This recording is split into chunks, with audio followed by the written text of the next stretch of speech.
Unity Online Radio, the voice of an awakening world.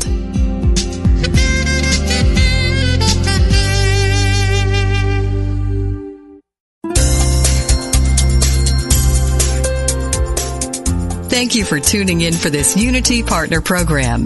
Unity Online Radio partners with spiritual leaders from organizations whose mission and messages complement Unity's. We are pleased to bring you this program on Unity Online Radio, the voice of an awakening world.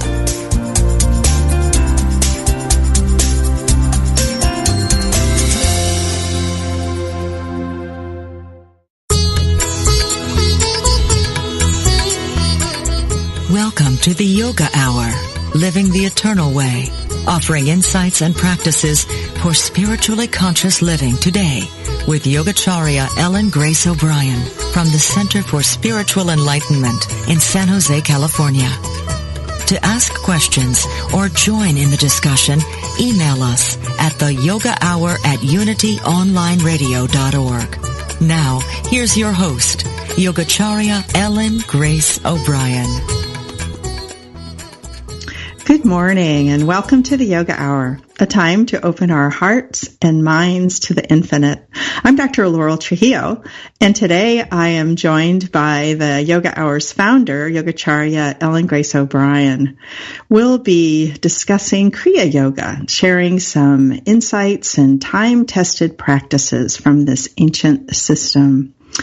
Yoga is a Sanskrit word that is familiar to most people today, but often it's thought of in a very limited way as only perhaps a system of exercise or stretching, but it actually is a Sanskrit word.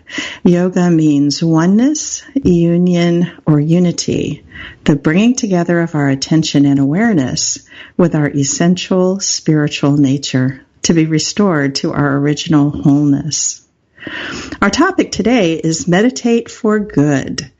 How does meditation support our health, well-being, and spiritual growth? How can we create a meditation routine that's easy and rewarding? So today we'll be discussing how meditation can transform your relationships, your health, and about the most important benefit of meditation, self and God realization. As many listeners know, Yogacharya Ellen Grace O'Brian is the founder and host of the Yoga Hour. She is an internationally acclaimed spiritual teacher, author, poet, and the founder and spiritual director of the Center for Spiritual Enlightenment, a Kriya Yoga meditation center with headquarters in San Jose, California. Yogacharya teaches nationally and internationally and has received several community service awards, including the 2015 Mahatma Gandhi Award for the promotion of religious pluralism. She's currently offering a year-long online course called Dharma 365, which is a comprehensive immersion in Dharma studies and practices for discovering your higher purpose and living it every day with heart and meaning. Her websites are ellengraceobrian.com and csecenter.org. So welcome, Yogacharya, or Umaji. I'm delighted that we can have this conversation today here on the Yoga Hour. Thank you so much for facilitating this conversation today. I'm really looking forward to it and the opportunity to dive more deeply into this topic of meditation, what it can mean for our lives. So I'm delighted to be back and just send all my good wishes to those who tune in to the Yoga Hour. So before we begin our discussion about meditation, why don't we actually meditate? Have a brief moment here where we connect with ourselves. And would you be willing to lead us in that meditation? Sure, I'd be happy to do that. And it seems like just the right thing, doesn't it? Better to meditate than talk about meditation. Indeed. So please join me for a moment.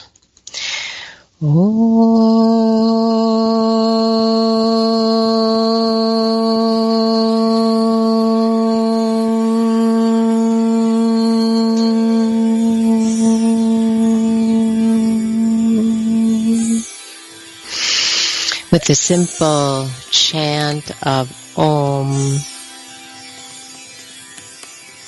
the primordial sound, the word, that which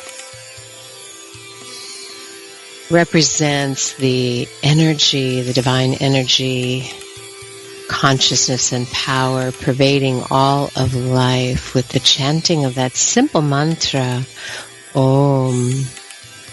We begin to cultivate the awareness of the omnipresent divine reality, Om, that in which we live and move and have our being.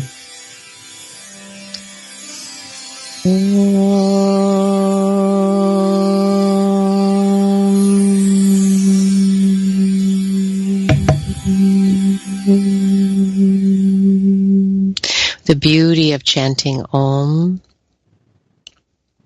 the ease of chanting Om, we begin to center ourselves in that awareness of one life, one power, and one presence around us, within us, as us.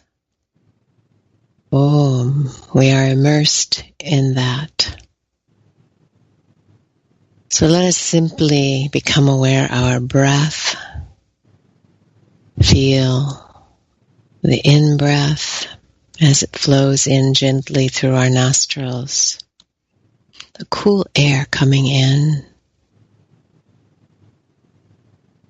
Filling the lungs, the abdomen, the warmer air going out again. And the breath itself, Om. Om. With each out-breath, Om. Just relaxing into being. So you can inwardly chant, mentally chant Om with each in-breath and with each out-breath. Om, Om.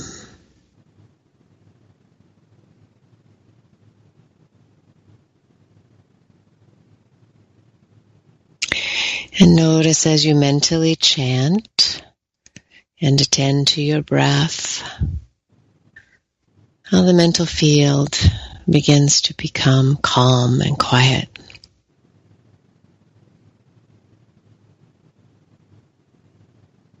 And whenever you're ready, you can let go of chanting Om mentally.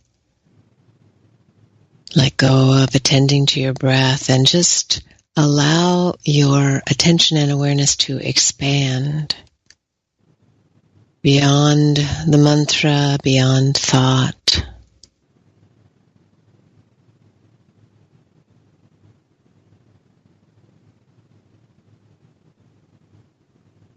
And simply be awake and aware in this meditative moment.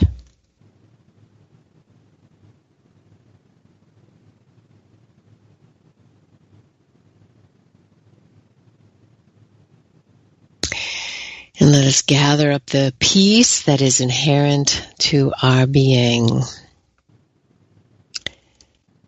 Take that peace now and offer it to all of life, to all beings. And as Paramahansa Yogananda suggested, let us decide to take that peace of our soul, our portable peace with us into every interaction ahead of us today. And we conclude with chanting Om another time. Om.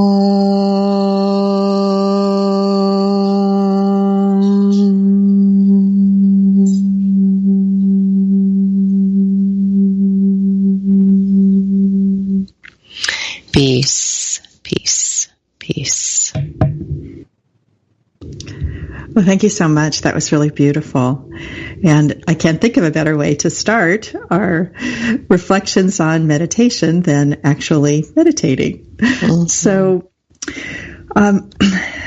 I'm so happy that you could come back and we could have this conversation, this continuing conversation on Dharma. So far, we've had, I believe, 3 episodes, and we've talked about, the first one was about the 4 goals for spiritually conscious living: purpose, abundance, pleasure, and freedom. And we then talked about how to live with higher purpose. And then the third one was about how to live a dharmic life. If listeners missed those shows, they are available in our archive at unity.fm/the Yoga Hour. So as we start this conversation, let's go back to the 4 goals of life. So can you summarize those 4 goals and why we would want to pursue them?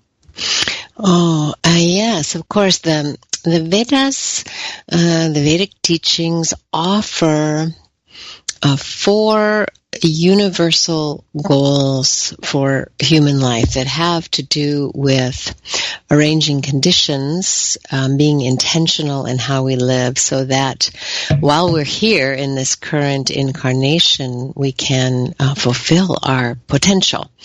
So the first goal is Dharma. And Dharma means many things. People often translate it as purpose. It can mean duty. It can mean the way of righteousness. And in its largest sense, Dharma is the supreme order of the universe. The core meaning of the word is what holds together. So it's this intelligence, this power, this divine order, this cosmic intelligence and plan that sees to the orderly functioning of the universe.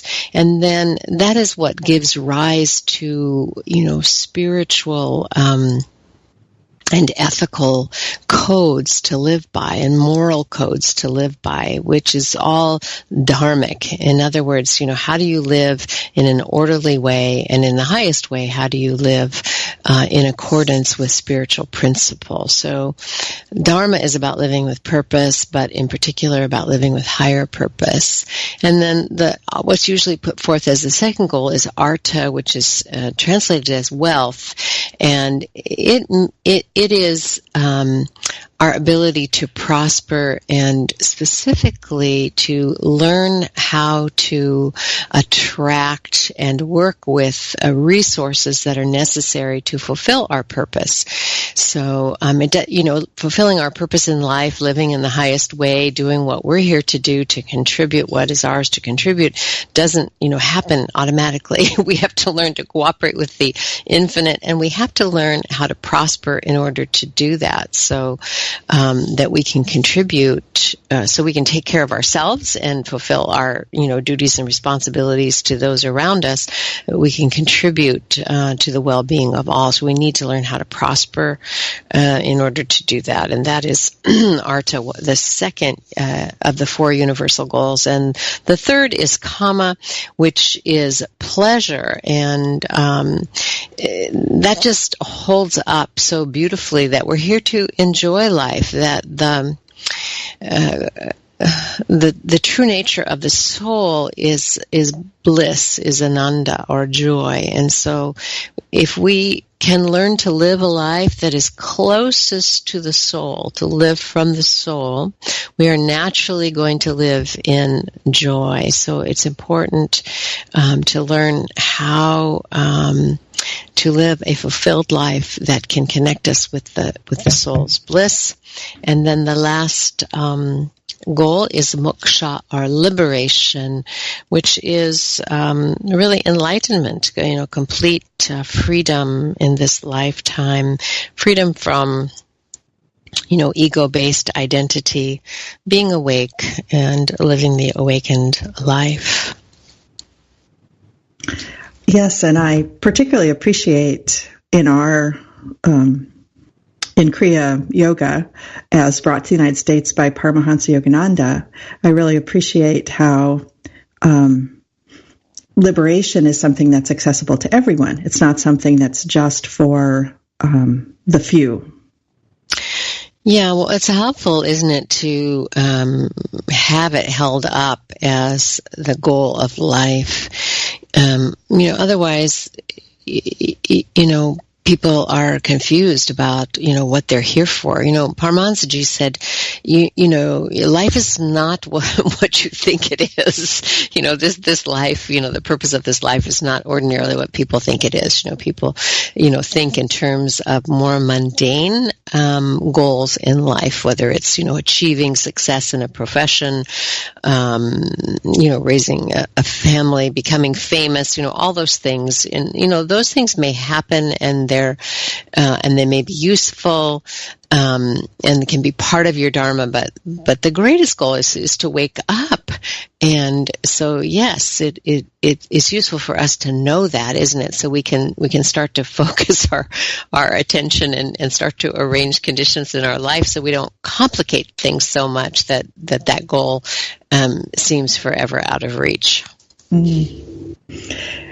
So turning to our conversation topic today of meditation, how does meditation then relate to this goal of liberation? Well, if we look at, what the essence of liberation is, we think, what are we being liberated from, and what are we liberated to or for? And, we are liberated from what in Sanskrit is called avidya, or, this primary error of identifying with the changing body and mind, thinking that we are the physical body, thinking that we are the ego or even the intellect. So liberation is liberation from that, as we learn that we are spiritual beings. We are, that is our essential nature, spirit. And it is that light of supreme consciousness, that which we are, which, empowers the body and mind to function, but we are not that. So liberation is liberation from that. It's liberation from being overly influenced by the elements of nature or the patterns in our mind.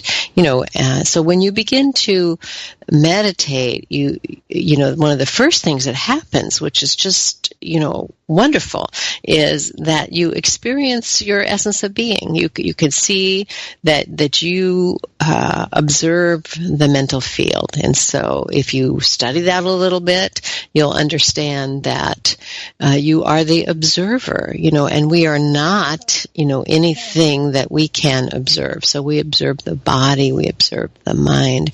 And that's one of the things that happens right away in meditation. And of course, it's one of the greatest frustrations for people. They think, I'm trying to meditate, and I just, my mind is, my thoughts are so busy. But, it's helpful if you can say, I'm observing the mind. What is it that's observing?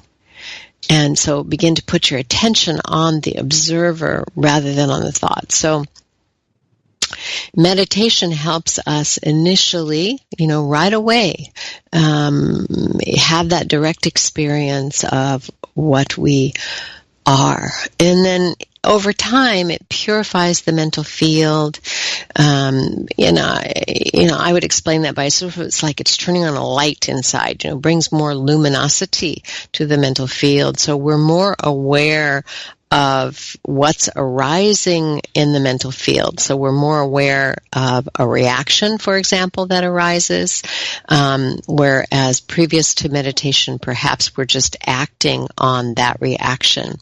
So meditation turns on the light, lets us see, here's something I'm inclined to say that may not be too useful. So that gives us some ability to, be liberated from that reactive nature. And then over time, further purification of the mental field through meditation will keep those pesky reactions from arising. So, yeah. Indeed, and as you were talking, I was reflecting on my own experience of the space that's created through meditation, where there's a space where as you do become quiet inside, you realize as you're reflecting on you're just aware of your thoughts from that point of witness, consciousness, then it's that space that is created between you and your thoughts. And you realize, oh, I'm not my thoughts, which are changing, a mile a minute. And that same space of, from bodily sensations. And then that space is then what allows that little bit of reflection instead of getting triggered into an immediate reaction by something. It creates that space. Exactly. And the other thing I was going to add about that in terms of liberation. So we begin to be able to discern. We don't have to act on every thought. We don't have to believe every thought. We don't have to act on every impulse that's arising in the mental field. But also what becomes clear to us is our intuition. And that is very profound. So, we begin to discern more deeply our innate, omnipresent connection to the oversoul, to the greater reality. So we begin to, have hunches of things that are coming our way, or, insights, answers, to prayers or dilemmas you've been contemplating, also arise in the mental field. So it's not just, we have this facility to, not follow or let go of what's negative. We also have this facility arise from meditation that allows us to see more clearly positive insights, intuitive knowing, deeper discernment, clarity of mind. So it's very useful in that way as well. Oh, indeed. So over the last 10 or 20 years, there's been a lot of active research on the benefits of meditation for our health. And that has resulted in a long list of conditions that can be improved or prevented by having a meditation practice. So to name just a few, these include high blood pressure, anxiety, heart disease, and chronic stress. In the teachings of yoga, we learn that meditation leads to much more than physical health. When we first start learning about meditation, we think that meditation is the time we take to sit quietly each day. Then we get up and go on with our lives. But in the online course, the Dharma 365 course, you say, when we are serious about living a spiritually conscious life, we recognize that meditation is a way of life. It is something that we do for good, for always. So what do you mean when you say that meditation is a way of life? Well, meditation practice, if you're sincere about it and you take a vow to practice, a commitment to practice, it's really a tool for clarifying awareness, and it works in conjunction with the way that we arrange other conditions in our life. So, for example, you're talking about the research that shows how, meditation can have a positive effect on our health, which, of course, it can. A lot of people use it, to reduce stress. We have so many people who work in high-stress environments today, and the research is very strong that just taking a meditation break during the day will have a very positive effect on blood pressure and such things like that.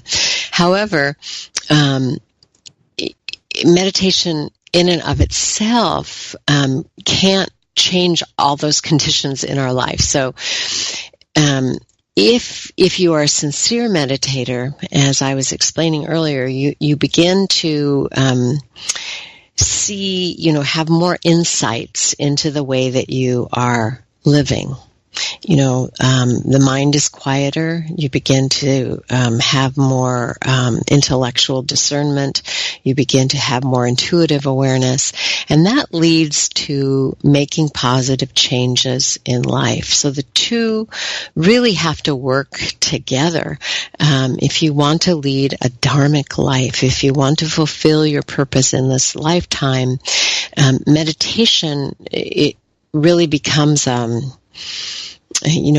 tool to help us live in the highest way. So it's not just that we meditate every day and we have some benefits from that. Meditation, it sort of sets us on the course for arranging other conditions in our life to live in harmony with the soul. So in the Kriya Yoga lineage, we're taught about self and God realization. So can you talk about that for a minute? What does that mean, self and God realization, and what relation does it have to meditation?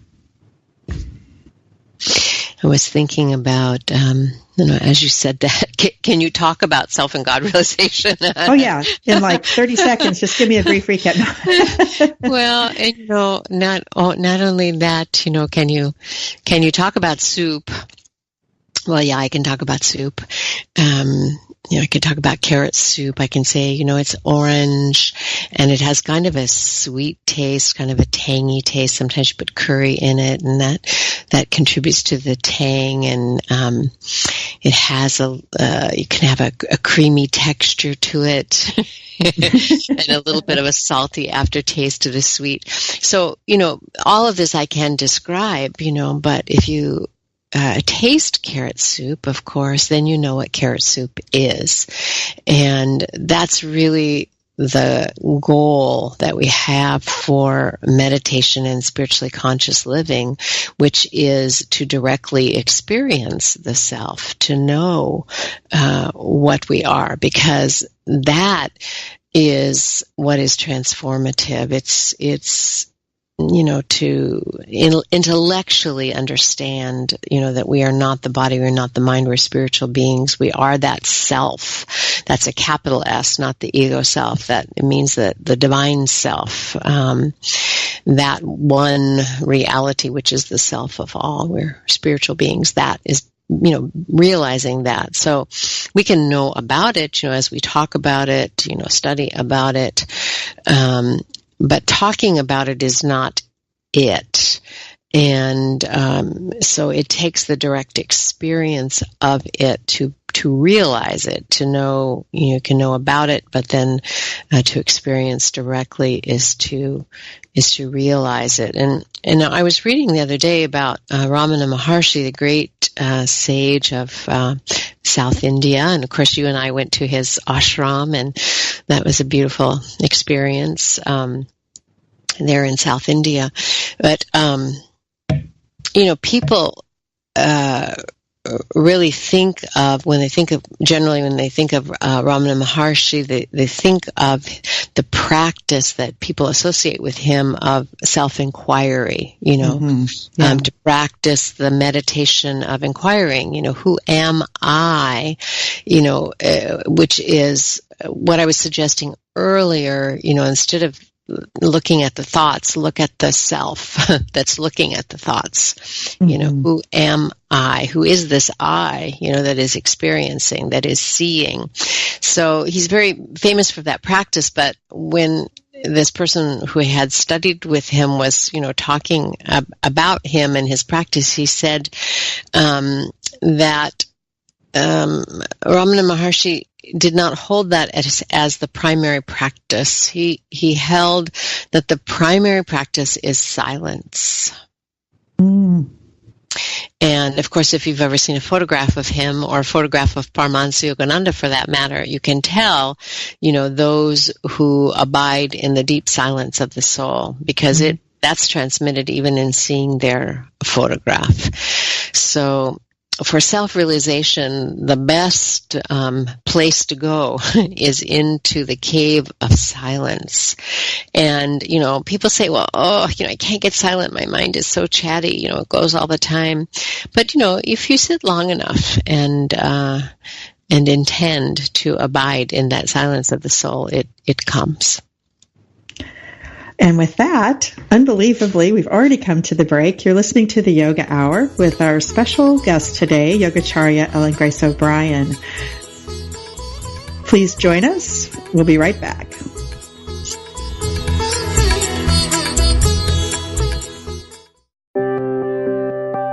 Unity Online Radio brings you inspiring programs on a variety of spiritual topics. Giving to the network is now easier than ever. Simply text Unity Radio to 72727 from your smartphone. You can make a one-time or recurring donation. Your gifts help us offer enriching spiritual programs that reach listeners around the world. Text Unity Radio to 72727. Thank you for your support.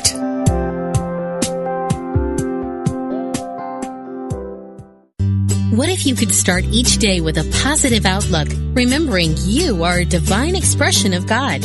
Daily Word is a booklet of daily devotionals offering positivity that's downright contagious. With a print subscription or by email, you can pause to reflect on how to practice spirituality in your human experience. Reading Daily Word takes about a minute a day, so you can feel uplifted every morning. Visit dailyword.com to subscribe.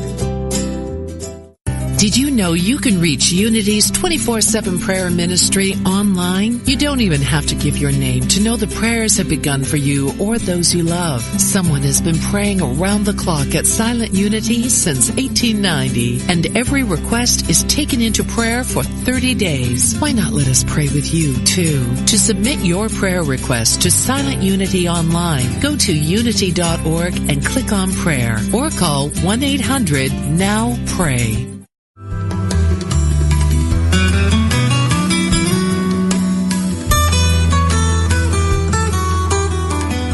Does music open your heart and bring you peace and joy? Experience the sacredness of sound with Ramdesh Kaur as we travel the world of mantra, Kundalini Yoga, and devotional music. Join us for a journey into spirit, Thursdays at 4 p.m. Central, 5 p.m. Eastern on Spirit Voyage Radio with Ramdesh. Only on Unity Online Radio, the voice of an awakening world.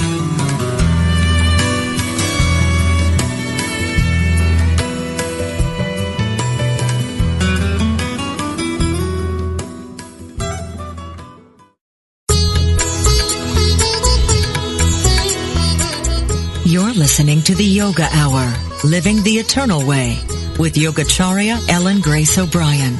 We now return to the Yoga Hour. Welcome back to the Yoga Hour and our conversation about meditating for good. So, Yogacharya, as we come back from the break, we're getting close to the 1-year anniversary of the publication of your latest book of poetry, The Moon Reminded Me. And I would love to hear one of your poems as we come back to our discussion on meditation. Can you share one with us? Thank you.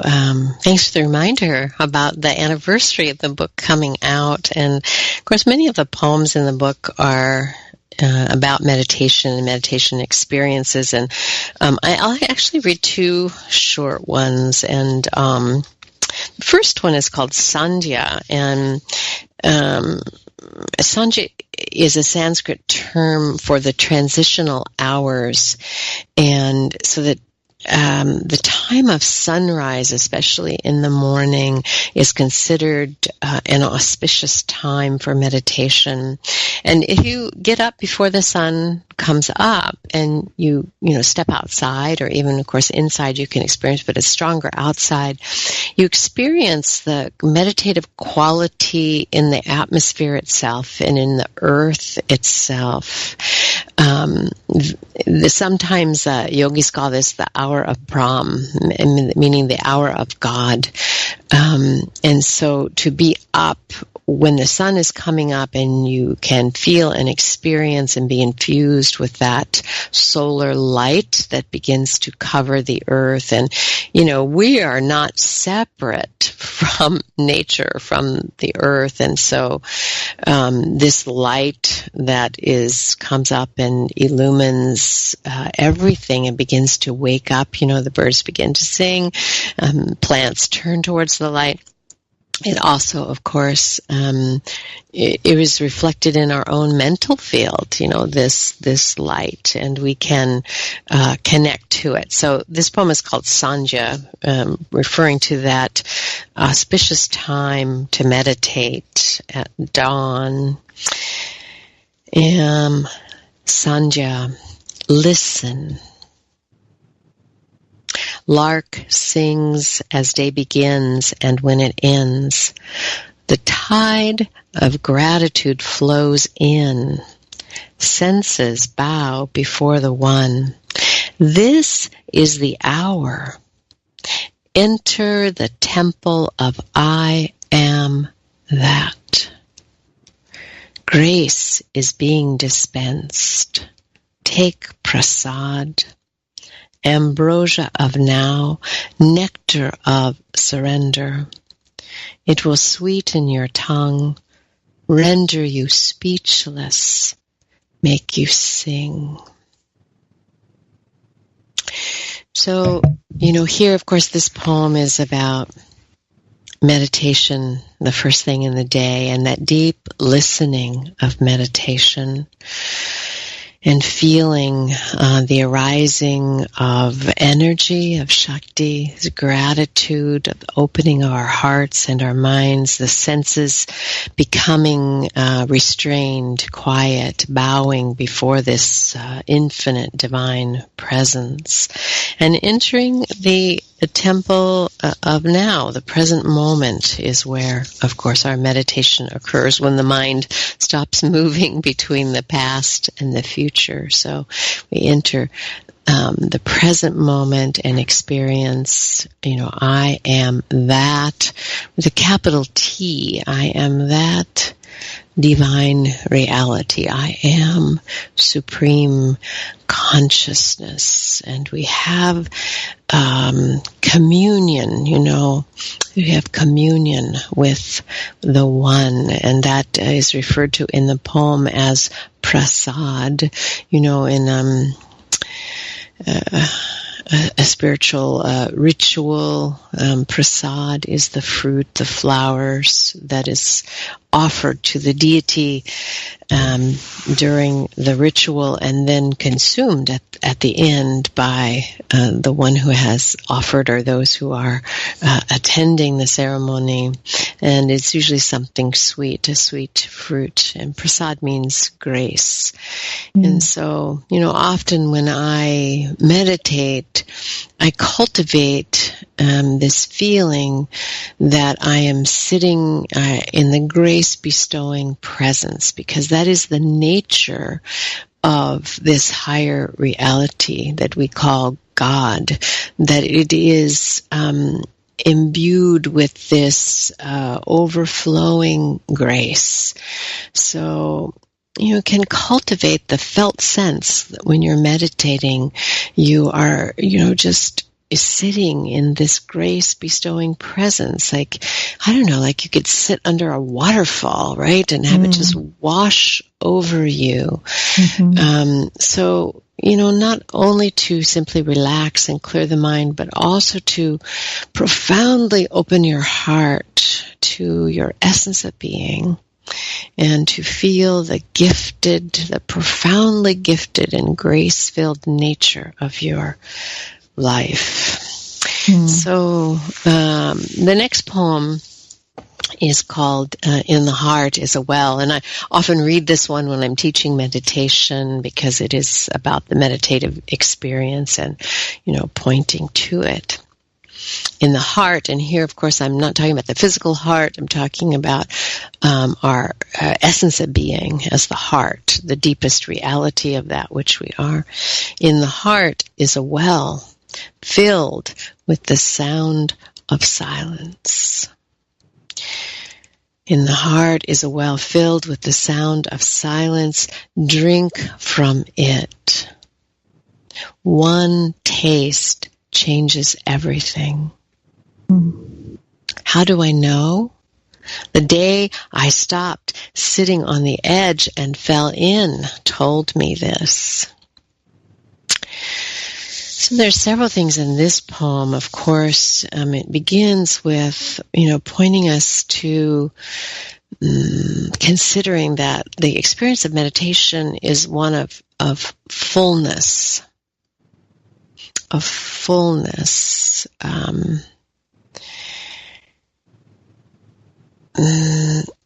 That the silence that we enter into You mentioned wholeness, being restored to wholeness. It's a sense of completeness and fullness. It's filled with bliss, with peace.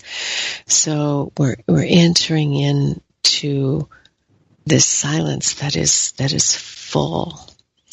And when we taste that, here I'm talking about the experience of the self that I mentioned earlier about self-realization, self-knowing. When we taste that, when we have direct experience of it, that is what is transformative. That's what's transformative about meditation. And we don't know that until we stop thinking about it, until we actually have the graceful experience of falling in. And having that direct experience of the fullness, the wholeness of the self. As you were saying earlier, not just talking about soup, but actually, experiencing the soup. Mm-hmm. So that direct experience. So many people may think it's a good idea to have a meditation practice, but they just don't know how to begin. So let's talk about that for a bit. What is your advice about how to start a meditation practice? The best thing I know is to intend to practice every day, to decide you're going to practice meditation and you're going to sit every day for a period of time. So you pick a time of day, pick an amount of time. It's 20 minutes is considered a good time to begin, for a very beginner, 20 to 30 minutes set aside that you're going to just sit every day and you're going to practice and keep it simple. So decide, keep it simple, and make it a daily commitment, and make it a regular place, so don't switch it around. Don't switch around, how you're meditating or where you're meditating. Keep it steady, because the goal, of course, is to steady the mind. So if you're trying to figure out, which mantra you should use, which technique, you think, oh, this isn't working, my mind is too busy, let me try another mantra.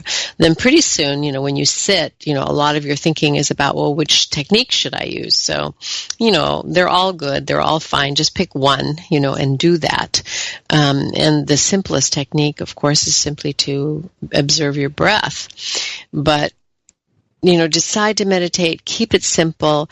And a third thing I would say is know that that you are already super conscious, and by that, that's our essence of being. That's what we are. We are spiritual beings who are super conscious. That's our essence. Always awake, always aware, and in that sense, always meditating. Mm-hmm. So you already meditate, you already know how to meditate. And if you think about it, you've probably had various moments of meditation in your life when the mind became quiet and you were, profoundly aware, when your awareness had become focused and heightened. And you shifted, from that ordinary consciousness where you're caught up in thought activity. So decide you're going to do it. Pick a place and a time, keep it simple, and know that meditation is nothing foreign to you. It's natural. It's the ground of your being, and you're just going to sit long enough until that reveals itself to you. Well, that was great advice. And one of the things that I wanted to touch on is I think the main reason or excuse, depending on your perspective, that people may give about not meditating is that they don't have time. We seem to think that we don't have time, even though we can easily waste half an hour or an even hour looking at social media. So how do you encourage new students to find the time to meditate? I think it's a commitment that you make. If you make the commitment, you find the time. And once you do it, once you commit to doing it, you begin to see, one of the benefits of meditation is that it actually organizes your time better. You become more efficient, you become more focused. So, it has that positive effect, but you have to decide to do it and do it. So, we're powerful beings. We can decide to do something and just do it. And so I think that's the most important thing, to shift that consciousness from, I can't because of, X, Y, Z. That's nonsense. You're a spiritual being. You certainly can meditate. So one of the other obstacles. It sounds like I would say, just shape up, right? Just decide you're going to do it and do it. Well, just do what you know you should do. Right. as your teacher always says, Marie Jean Davis. Another reason or obstacle that people talk about is a busy mind. I hear people say, I can't meditate. My mind is too busy, which is interesting because there's almost an expectation that people who meditate have quiet minds to begin with. Although we know from even ancient times, this was people were quite aware of this. So in the Bhagavad Gita, we hear Arjuna complaining about his busy mind. And I like this particular passage. "O Krishna, the stillness of divine union which you describe is beyond my comprehension. How can the mind, which is so restless, attain lasting peace? Krishna, the mind is restless, turbulent, powerful, violent. Trying to control it is like trying to tame the wind." So, yeah, it's a beautiful passage, and I especially love Krishna's response to that, because I think, Lord Krishna in the Bhagavad Gita is the ultimate therapist, because he doesn't, do what I just did, which said, just shape up. He says, "Oh, yes, that's true." So you can kind of see him, sitting in his chair with his, hand in his head, looking at Krishna in the therapeutic environment, saying, "Oh, yes, of course, that's true. The mind is very difficult." And then he says, "But it can be done."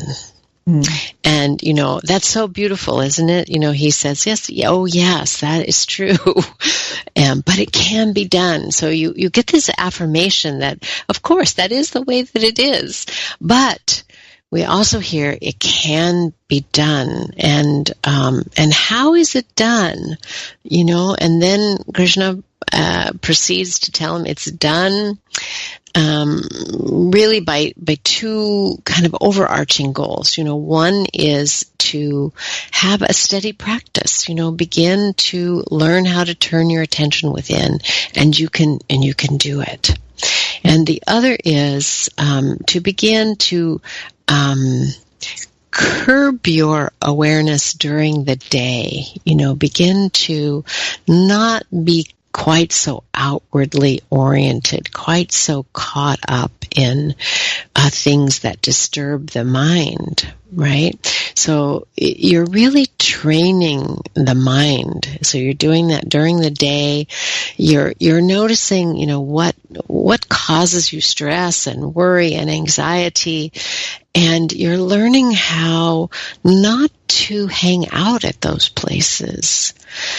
So you have to have this kind of double-sided practice where you're enhancing your ability to anchor your awareness in your essence of being, through turning your attention within during meditation, and then during, times during the day when you're inclined to do that, to, dwell in self-remembering.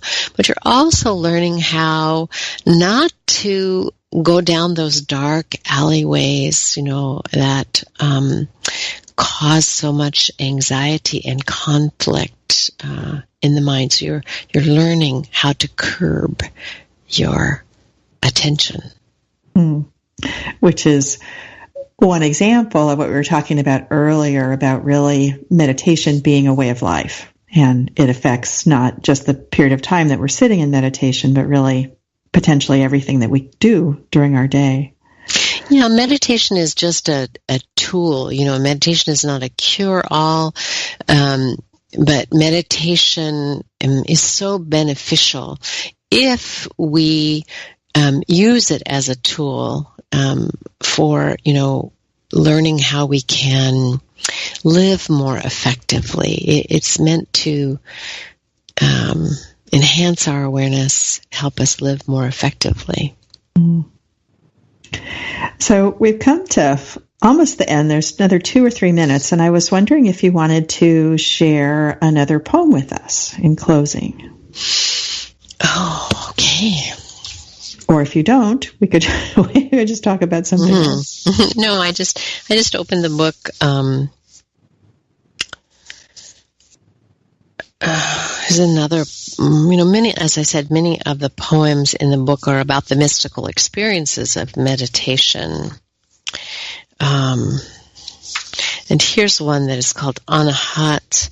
Anahat is the Sanskrit term for the heart chakra, the heart center, and it means unstruck.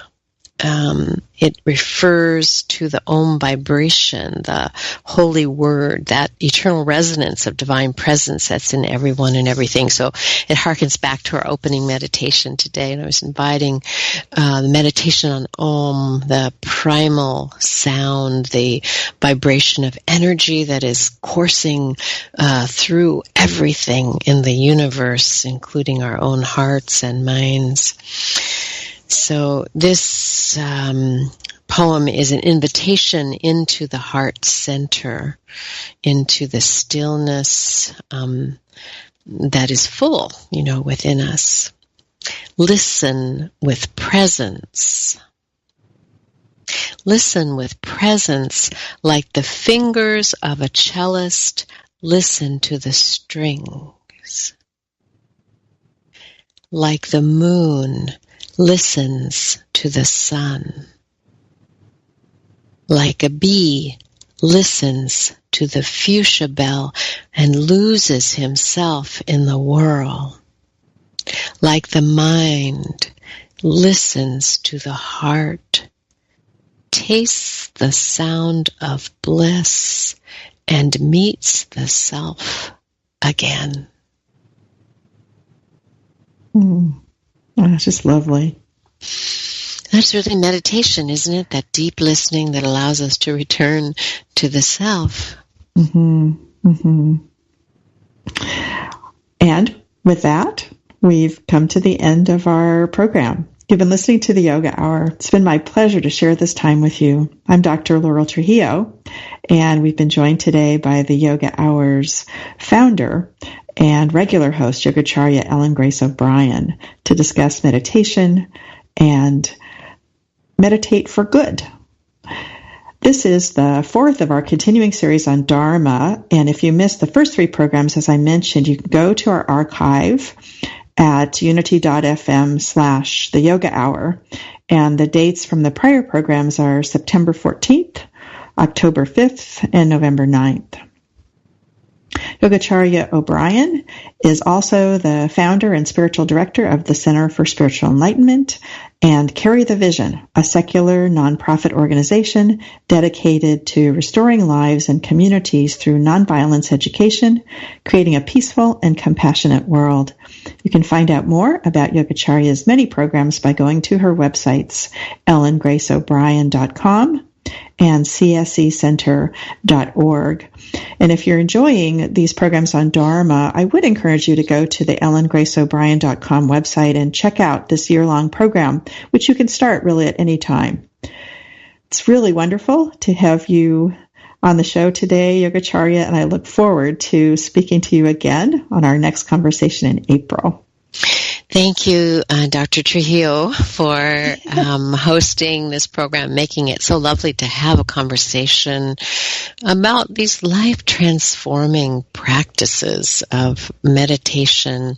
And I want to offer my thanks to Jeff in the sound room and to Unity Online Radio. It's wonderful to be part of your vibrant network. And again, to all the listeners and subscribers to Yoga Hour, it's my pleasure to be with you, and I know that many of you who are listening are practicing and passing on your radiant peace in the world, and I bow to you. I am grateful for you. So join us next week when our guest will be Frank Ostaseski, internationally respected Buddhist teacher, co-founder of the Zen Hospice Project, founder of the Metta Institute, and author of the book, The 5 Invitations, Discovering What Death Can Teach Us About Living Fully. The Yoga Hour is a service project of the Center for Spiritual Enlightenment, a meditation center in the Kriya Yoga tradition. You can find out more about CSE at csecenter.org. Remember to subscribe to the Yoga Hour podcast at iTunes or Stitcher. I look forward to being with you again when Yogacharya O'Brian is away. Until then, remember, you carry your own healing and wholeness within you. Share your peace and joy with all you meet. Bye now. Bye. Thank you again. Thank you for tuning in to the Yoga Hour, Living the Eternal Way, with Yogacharya Ellen Grace O'Brian. Join us every Thursday morning at 10 a.m. Central, 8 a.m. Pacific for practical, purposeful methods for spiritually conscious living every day. The Yoga Hour, Living the Eternal Way, only on Unity Online Radio, the voice of an awakening world. This program is brought to you in part by friends and members of the Center for Spiritual Enlightenment in San Jose, California, a ministry in the tradition of Kriya Yoga, the ancient science of self and God realization. www.csecenter.org. Request free literature by writing info@csecenter.org.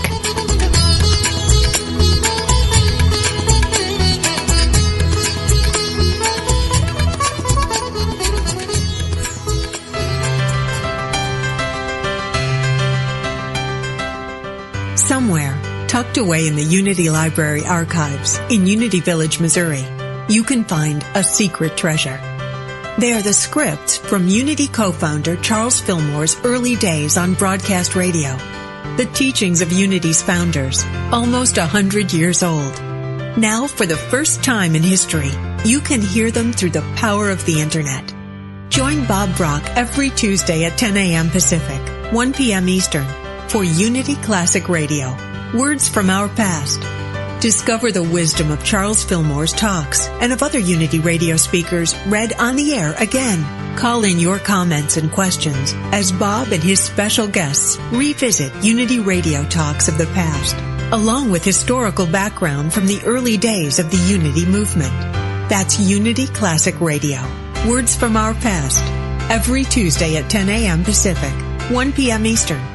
Right here on Unity FM, the voice of an awakening world.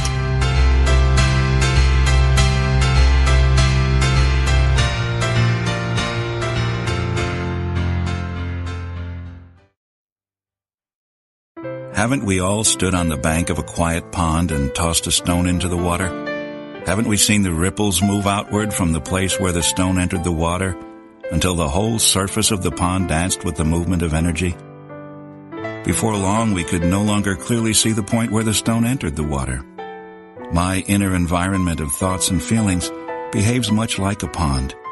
When I introduce a thought of peace into my mind and heart, that single thought creates a ripple effect that really does change the world. From its beginning point within me, peace ripples out to fill my inner world and continues to move out into the world around me. Peace can begin with me. To find a Unity Church near you, please visit our website at www.unity.org.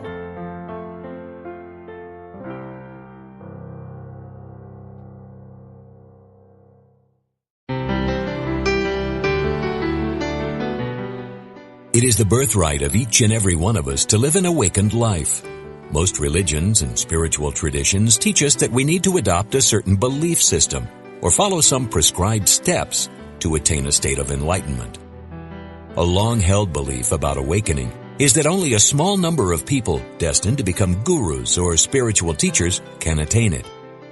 It is certainly true that until recent times, only a small number of people on the planet had attained this state of full self-realization. These saints, mystics, and spiritual masters were seen as special. They certainly were at the time. However, times are changing. This message was brought to you by T.J. Woodward, host of Awakened Living Radio. Learn more from T.J. on his weekly podcasts.